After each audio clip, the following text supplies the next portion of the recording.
જય કુળદેવી માં, હવની કુળદેવી હવનું સારું કરે મિત્રો. તો આજે એક વાત કહેવા જઈ રહી છું. આમ તો મિત્રો વિચાર્યા જેવી વાત છે, બધાને ખબર હોય, આ મિત્રો ખબર છે.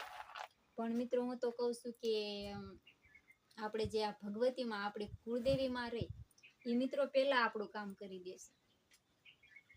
ભગવતીમાં ભલે સૃષ્ટિની સર્જનહાર છે ભગવતીમાં, છતાં આપણે મનુષ્ય છે, છતાં ભગવતીમાં પહેલા આપણું કામ કરે છે મિત્રો. વિચાર્યા જેવી વાત છે.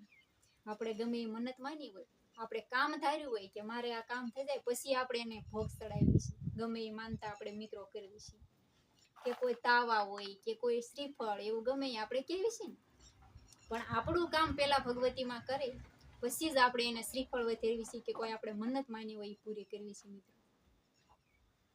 તો કેવી માં ભગવતી છે, માં છે આપણે ભગવતી માં મિત્રો. ગમે તમે ભલે કોઈ ખોડિયારમાં, સાવણમાં, મેલડીમાં એમ પૂજતા હશો, અલગ અલગ આપણે દેવી હોય, પણ છેલ્લે તો માં જ.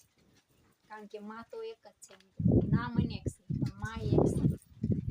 તો મિત્રો મારું કેવું તો એટલું જ છે. ઘણાય કહેતા હોય કામ આપણું ન થયું હોય ને, આપણે મન્નત માની હોય, આપણું કામ ન થયું ને, તો ઘણાય કહેતા હોય કે આજ તો ભગવતી માં તે મારું કામ ન કર્યું, આજ તને દીવોય નહીં કરું અને તારા દરબારમાં પણ નહીં આવું. ઘણી જગ્યાએ મિત્રો આવું કહે છે ઘણાય. પણ હું તો કહું છું મિત્રો, ગમે એટલું દુઃખ હોય કે ગમે એટલી કષ્ટી આવે, પણ ક્યારેય ભગવતી માનો દીવો કે ક્યારેય ભગવતી માના દરબારમાં જવું નથી એવું કેવું નહીં મિત્રો. આ તો આપણા કર્મની વાત છે. આપણે કર્મ કર્યા હોય ને મિત્રો, એ આપણે ભોગવવા જ પડે. અને માં છે ને હંમેશા ન્યાય ઉભી રહેશે, અન્યાય નહીં.